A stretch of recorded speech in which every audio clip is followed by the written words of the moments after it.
Hello everyone, welcome to my channel learn and grow 26। आइए करते हैं इन वर्ड्स के मीनिंग और सेंटेंस के साथ जो सभी कॉम्पिटिटिव एग्जाम्स के लिए इंपॉर्टेंट है। ये ज़रूरी नहीं कि हम अपनी डेली लाइफ में भी यूज़ कर सकते हैं और ये हमारे कॉम्पिटिटिव एग्जाम्स में भी आते हैं क्वेश्चन। ज़रूर एक दो वर्ड्स ऐसा आता है कि उसका मीनिंग बताइए या फिर उसका सिनोनियम बताइए या एंटोनियम बताइए, या फिर आपको 4 ऑल्टरनेटिव दे दीजिए मिस स्पेल कर कि इसमें से सही वर्ड्स की स्पेलिंग बताइए। ये है हमारा सी-टेट का, यूपी-टेट का, सभी कॉम्पिटिटिव एग्जाम्स के सिलेबस में ये क्वेश्चन आते ज़रूर हैं। ये नहीं है ज़रूरी कि एकेडमिक में ही आते हैं या फिर ये हमारे एक सब्जेक्ट का सिलेबस हो गया। ज़्यादातर सभी कॉम्पिटिटिव एग्जाम्स का और एकेडमिक एग्जाम्स का सभी एग्जाम्स में जो तैयारी कर रहे हैं, या हम अपने डेली यूज़ में भी यूज़ कर सकते हैं इन सेंटेंसेस को जो हम करेंगे और हम करते हैं। अगर कोई बोलता है ऑलरेडी, तो इसका मीनिंग क्या होता है और ऑलरेडी का मीनिंग क्या होता है? इसका मीनिंग होता है ऑलरेडी का। अब हम जानते हैं इनके मीनिंग और इन्हें सेंटेंस के साथ कैसे यूज करते हैं, कि कहाँ पर हम कौन सा वर्ड यूज करेंगे सेंटेंस में। ऑलरेडी मीन्स होता है कि ऑल आर रेडी। इसका मीनिंग क्या होता है कि ऑल आर रेडी, के सभी तैयार हैं। इसका मीनिंग क्या होता है? ऑल आर रेडी, के सभी तैयार हैं।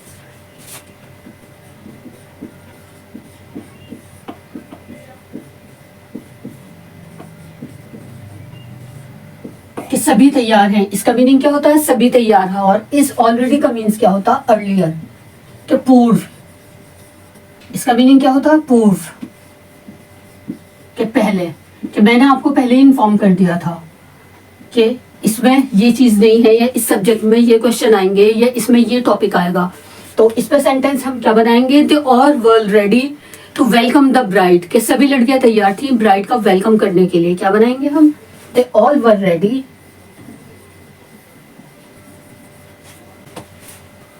They were all ready, क्या बनाएंगे हम? They were all ready to welcome the bride. They were all ready, सभी तैयार थी वो क्या करने के लिए? दुल्हन का वेलकम करने के लिए। They were all ready to welcome the bride. To welcome the bride, कि दुल्हन का वेलकम करने के लिए वो सभी तैयार थी। इसका मतलब क्या होता है? ऑलरेडी का सभी तैयार होना।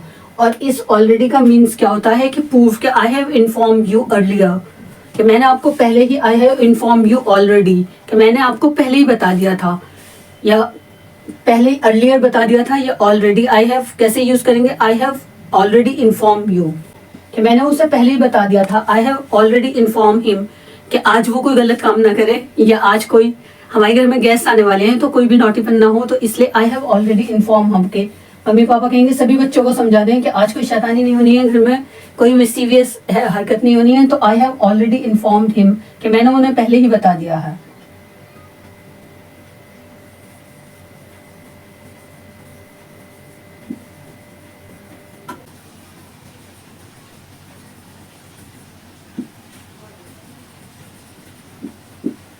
हमारे इस कॉलेज में फॉर्म भरने स्टार्ट हो गए हैं, एग्जामिनेशन, तो आपने अपनी फ्रेंड को बता दिया है, yes sir I have already informed him या हर, कि हाँ सर मैंने उन्हें पहले ही बता दिया है कि हमारे स्टार्टिंग हो गए एग्जामिनेशन फॉर्म फिलअप करने, तो आप इसलिए मैंने उसे पहले ही बता दिया। I have already inform him, कि ऑल ये क्या है? कि पहले ही, और ये क्या है? ऑल आर रेडी, के सभी तैयार हैं। They were all ready to welcome the bride.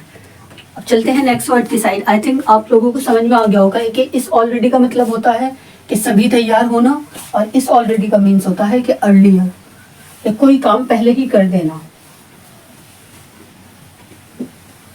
I have already completed my homework, कि मैंने अपना होमवर्क पहले ही कंप्लीट कर लिया। चलते हैं सेकंड वर्ड की साइड। अपोजिट और अपोजिट, अपोजिट और अपोजिट। अब करेंगे हम इन दोनों वर्ड्स में क्या डिफरेंस होता है।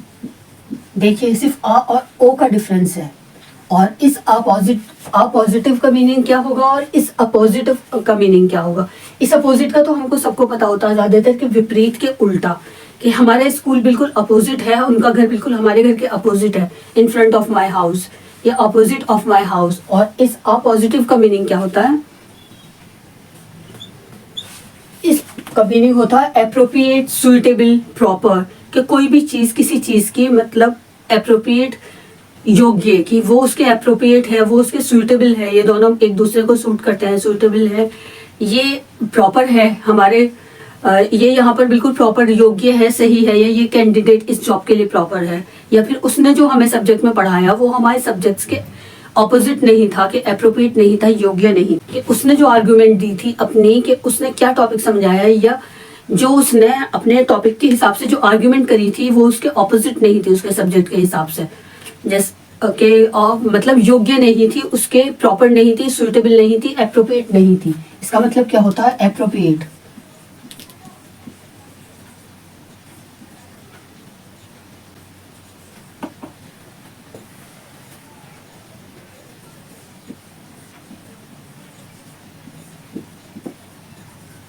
appropriate, suitable,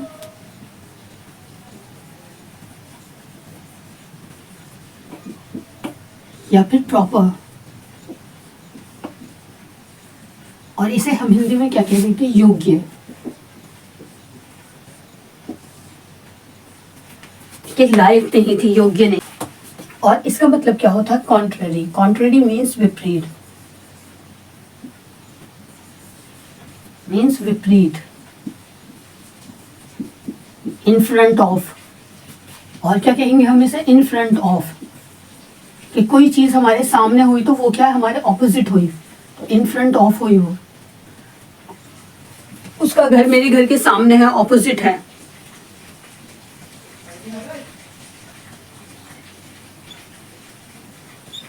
क्या है? His house is opposite to the college, कि बिल्कुल कॉलेज के ऑपोजिट है उसका घर, तो क्या कहेंगे हम? उसे विपरीत है बिल्कुल, मतलब उसके सामने है, इन फ्रंट ऑफ है। और अगर ये अपोजिट है, अपोजिट मीन्स होता है एप्रोप्रिएट, सुइटेबल, प्रॉपर, योग्य, और ऑपोजिट मीन्स होता है कॉन्ट्ररी और विपरीत और इन फ्रंट ऑफ। बनाते हैं सेंटेंस, ऑपोजिट के ऊपर बनाते हैं। His argument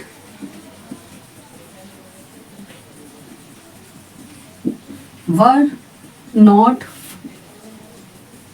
opposite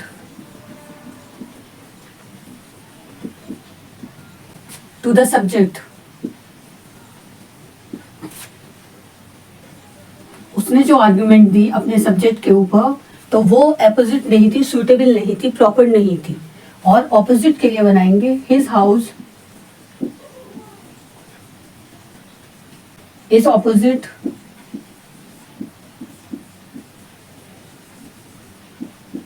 to the college. क्या है वो? उसका बिल्कुल घर के विपरीत है, उसके ऑपोजिट है उसका घर, कॉलेज के बिल्कुल विपरीत है, बिल्कुल बिल्कुल इन फ्रंट है, बिल्कुल सामने है।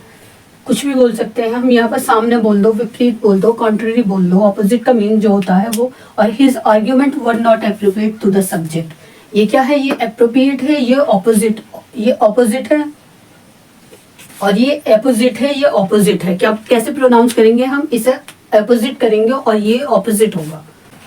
तो इस एसेंट का मीनिंग क्या होता है? अग्रीमेंट और स्वीकार करना, किसी चीज को मान जाना। और इस एसेंट का मीनिंग क्या होता है? गोइंग अप, ऊपर चढ़ना। तो हम क्या बनाएंगे इसके ऊपर? He gave his assent to the new proposal. क्या सेंटेंस बनाएंगे? वो नए प्रपोजल के लिए उसने मान लिया है, वो स्वीकार कर लिया है उसने, तो उसे क्या कहेंगे? He gave his assent to the new proposal. और एसेंट का मीनिंग होता है, ये एसेंट होता है, ये एसेंट होता है। इस एसेंट को क्या कहेंगे हम? इसके लिए क्या सेंटेंस बनाएंगे? ही पुश द बटन, उसने बटन पुश किया, and the elevator begins its slow ascent. तो उसने क्या, एलिवेटर क्या हो गया? वो स्लो स्लो ऊपर चढ़ना स्टार्ट हो गया। ऊपर चढ़ना होता है इसका मतलब, और इसका मतलब होता है स्वीकार कर लेना। आया आपको समझ में? अब चलते हैं आगे और वर्ड्स की साइड। ऐसे ही और वर्ड्स लाते हैं जिनके मीनिंग तो थोड़े से सिर्फ स्पेलिंग में डिफरेंस होता है, और इन्हें हम क्या बोलते हैं? हम इन्हें होमोनोम्स, होमोफोन्स एंड होमोग्राफ बोलते हैं। अगर हम इन वर्ड्स को एक नाम दें तो ये क्या कहलाते हैं? होमोनोम्स, होमोफोन्स एंड होमोग्राफ। और ये सीटेट का क्वेश्चन होता है, बहुत बार आता है कि क्या होमोनोम्स होते हैं, होमोग्राफ होते हैं। और अगर आपको समझना है तो आप मेरी प्रीवियस वीडियो में जाएं, मैंने कराया हुआ है वो, मेरी प्रीवियस वीडियो में जाएं और आप होमोनोम्स एंड होमोफोन एंड होमोग्राफ्स आप खुलकर अच्छी तरह और समझ सकते हैं। अब चलते हैं सेकंड वर्ड्स की साइड्स कि क्या होते हैं होमोनोम्स एंड होमोफोन्स एंड होमोग्राफ। और मैं खुलकर और एक वीडियो इस पर अभी आपकी बनाऊंगी, तो इसलिए आप प्रेस द बेल आइकन, जिससे कि आपको मेरी आने वाली अपकमिंग वीडियोस की नोटिफिकेशन मिलती रहे, आपको परेशानी ना हो कि होमोनोम्स क्या होते हैं, होमोफोन्स और होमोग्राफ्स क्या होते हैं। मैं बहुत आसान लैंग्वेज में खुलकर आपको समझाऊंगी, मीनिंग के साथ, विद एग्जाम्पल के साथ, जिससे कि आपको एग्जाम्स में आए तो आप, अगर हम कोई वर्ड्स ऐसे होते हैं ये वर्ड्स कि अगर हम एक बार इन वर्ड्स को अच्छी तरह समझ लें तो ये हमारे अनकॉन्शियस माइंड में स्टोर हो जाते हैं, फिर हमें उन्हें दूसरी बार रिवाइज करने की जरूरत नहीं होती। या फिर हमें उसका मीनिंग अच्छी तरह हो या सेंटेंस कोई हमारे दिमाग में रह जाए तो वो हमेशा हमारे याद रहते हैं। इसी तरह होमोनोम्स, होमोफोन्स एंड होमोग्राफ्स ये ऐसे वर्ड्स हैं कि अक्सर से टेट के पेपर में और यूपी टेट में आते रहते हैं, तो उन्हें एक बार अगर अच्छी तरह आप खुलकर समझ लें तो आपको कहीं भी ये किसी भी कॉम्पिटिटिव एग्जाम्स में या अकेडमिक में आ जाए तो आपसे गलत नहीं होंगे। तो उन्हें खुलकर समझने के लिए मेरी आप प्रीवियस वीडियो देख सकते हो और लाइक, शेयर और सब्सक्राइब करें अपने फ्रेंड्स और रिलेटिव्स के साथ अगर आपको कुछ भी यूजफुल और इम्पॉर्टेंट लगे। और आप मेरी अपकमिंग वीडियोस भी देख सकते हैं, मैं आगे बनाऊंगी अभी, जो हमारे सीटेट के लिए बहुत इंपॉर्टेंट है, जो हमारे दिसंबर में एग्जाम्स होने वाला है उसके लिए। अगर आप एक नज़र भी डाल लेंगे, थोड़ा सा भी देख लेंगे तो आपका एक क्वेश्चन सही हो जाएगा। अब चलते हैं सेकंड वर्ड की साइड। अब चलते हैं सेकंड वर्ड और वर्ड्स की साइड। इस अलाउड, इसका मीनिंग तो आपको पता होगा कि जोर से बोलना, लेकिन अलाउड, इसका दोनों ALOWED, अलाउड मीन्स करना। इसका क्या मतलब होता है कि किसी चीज़ की परमिशन दे देना, और अलाउड मीन्स मतलब ऊंचा बोलना। ये क्या हुआ, ये अलाउड हुआ और ये अलाउड हुआ। इसका मीनिंग क्या होता है, ऊंचा बोलना, और इसका मीनिंग क्या होता है कि किसी चीज़ को कोई परमिशन दे देना कि हाँ आपको ये अलाउ है, आप कर सकते हैं। मीनिंग क्या हम करेंगे कि हाई वॉल्यूम, कि और ऊंचा बोले, मुझे समझ में नहीं आ रहा।